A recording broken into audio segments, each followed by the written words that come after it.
Bonjour à toutes et à tous, j'espère qu'on voit mon écran. Donc effectivement, je suis directeur de recherche à l'INRAE, Roland Lenain, dans l'UR TSF à Clermont-Ferrand. Et je vais essayer de vous parler, de faire un petit panorama sur la robotique au service de l'agroécologie. Alors tout d'abord, pourquoi on parle de robotique agricole? De plus en plus, on veut limiter l'impact sur l'environnement. On doit maintenir des niveaux de production qui sont suffisants pour nourrir une population grandissante. Il y a une forte exposition aux risques quand on travaille en milieu agricole. Alors, c'est des risques soit d'exposition aux produits phytosanitaires, donc des risques immédiats, enfin des risques à long terme, et on a aussi des risques immédiats qui sont le risque d'accident et une accidentologie qui est relativement importante. Et enfin, pour pouvoir réaliser des travaux agricoles, on a besoin de beaucoup de main-d'œuvre aujourd'hui.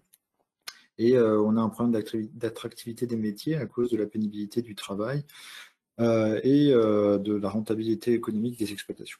Alors du coup, pour pouvoir trouver de nouvelles façons de produire qui permettent de réduire l'impact, de garantir un niveau de production, enfin d'essayer de résoudre un peu ces paradoxes, on a tout un tas d'outils pour développer une nouvelle agriculture, avec des outils de l'agroécologie, l'agriculture de précision, etc. Et le problème qui se pose quand on veut utiliser et mettre en pratique tous ces outils à grande échelle, c'est que on a besoin de plus en plus de main-d'œuvre justement. Et on a aujourd'hui un déficit de recrutement et on a du mal à recruter des gens pour pouvoir réaliser ces travaux qui doivent être de plus en plus précis, de plus en plus fréquents qui amènent une problématique pour le recrutement aujourd'hui qu'on a du mal à résoudre. Alors, pardon, j'ai un petit souci. Ouais. Alors en fait, des robots, il en existe déjà et on pense, nous, que la robotique peut permettre de résoudre cette équation, de pallier le manque de main-d'œuvre et d'intervenir de façon répétée, en garantissant des niveaux de précision qui sont compatibles avec des tâches agricoles. Et alors, je n'ai pas le temps de vous faire tout un panorama aujourd'hui des robots qui commencent à être commercialisés ou des prototypes qui sont en cours de test dans différents endroits et qui sont commercialisés par différentes structures. Mais juste aujourd'hui, ces plateformes elles sont limitées. Pourquoi? Parce que la réalisation de tâches agricoles, ça nécessite d'arriver dans des contextes qui sont très très différents. Donc des champs qui sont plats, des champs qui sont en pente, des cultures qui sont comme la viticulture avec des marques saillantes ou alors intervenir en plein champ avec au début pas du tout de végétation, puis à la fin des champs qui ont des végétations qui sont très hautes. On doit intervenir dans des milieux qui sont aussi différents en termes d'interaction entre le robot et son environnement. On a des problèmes d'adhérence, ce qui est pas toujours la même.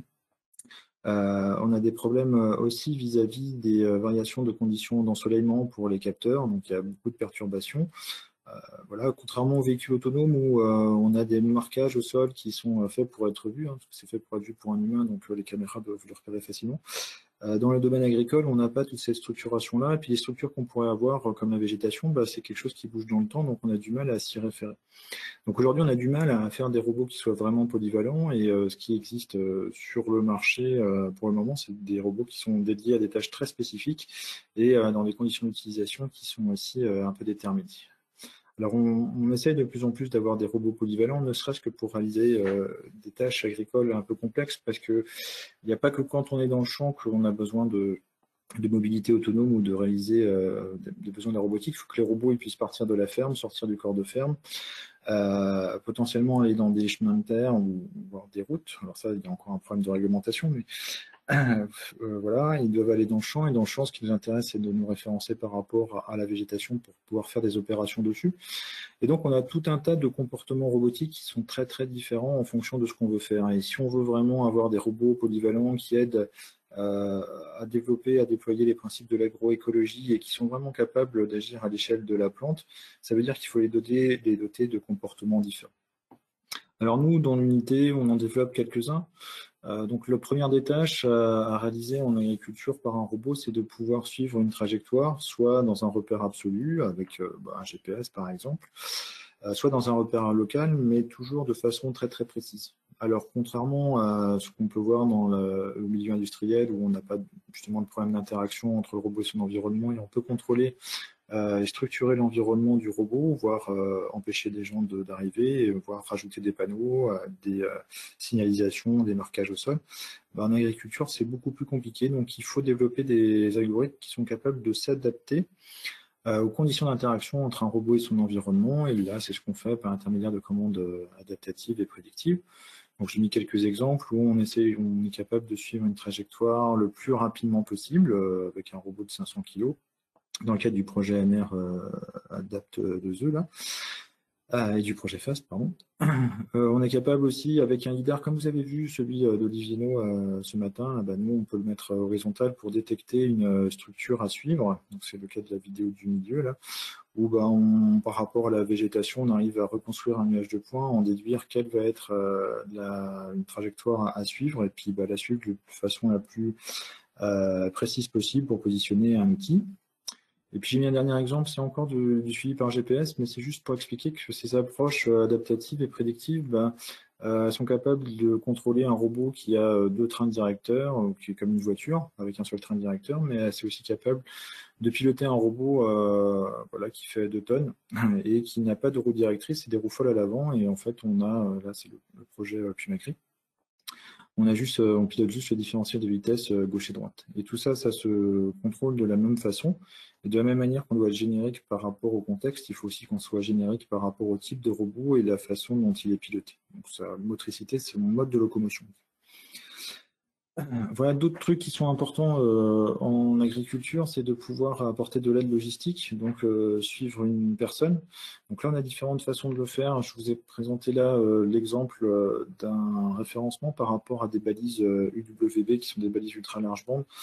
C'est en fait des balises radio qu'on positionne un peu où on veut. Ça peut servir pour la localisation absolue si on les place à l'intérieur d'un bâtiment, par exemple. Mais on peut les placer sur une cible qui bouge. Donc là, typiquement, sur la gauche, il y a un piéton qui marche avec une balise dans le dos qui envoie un signal. Et on a 2 ou 3 ou 4, enfin un ensemble de balises sur le robot. On vient calculer la position relative. On peut en déduire l'orientation par des algorithmes d'observation.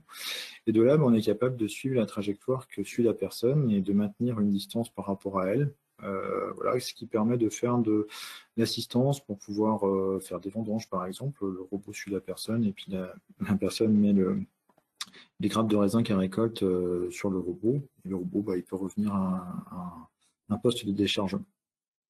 Donc ça, été développé dans le cadre du projet ANR Bodérobe, qui s'est terminé il y a 2 ans maintenant. On peut exploiter ces balises-là aussi pour suivre un autre véhicule. Donc là, c'est le cas de la vidéo de droite qui a été faite dans le cadre du projet de laboratoire commun qui est en cours de montage avec la société Sabi Agri qui commercialise des tracteurs électriques. Ce qui est intéressant, c'est que on utilise aussi 1, 2 ou 3 balises sur un véhicule maître et le robot, qui peut être un véhicule du même type, suit les mouvements du premier tracteur. Donc on peut suivre en frontal l'un derrière l'autre, comme c'est le cas là. Et ça permet d'accroître les capacités de production que peut avoir quelqu'un avec un seul tracteur en venant dupliquer ce que fait le premier tracteur avec d'autres tracteurs.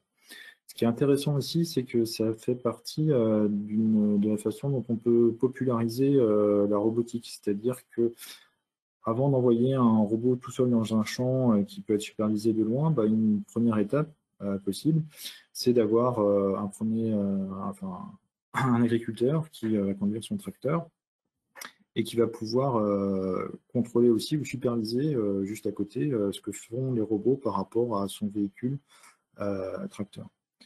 Alors, je pense qu'on peut associer 2 robots ensemble mécaniquement. Oui.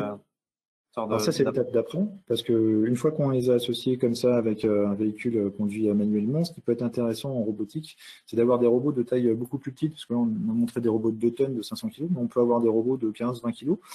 Aujourd'hui, ils sont commercialisés comme ça pour faire des tâches très restreintes, mais si on les associe tous ensemble, on peut arriver à avoir des puissances plus importantes. Donc un des points importants, une des perspectives importantes de recherche, une fois qu'on est capable d'associer des robots, c'est de les associer physiquement.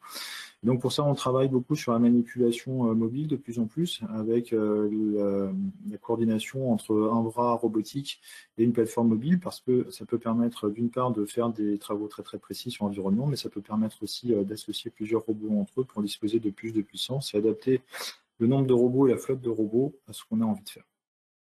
Ouais, donc après, avec tous ces comportements-là, maintenant, l'enjeu qui est important, chaque comportement peut être intéressant en tant que tel, Mais le gros front de recherche sur lequel on travaille, c'est comment on vient sélectionner en temps réel, après une planification préalable, le meilleur comportement en fonction de la mission robotique qu'on a à faire, donc de la tâche agricole, en fonction de l'environnement, en fonction du nombre de robots, de la position spatiale et toutes les approches qu'on a vues sur la prise de décision avant, en amont, sur l'infestation, la contamination des plantes, etc.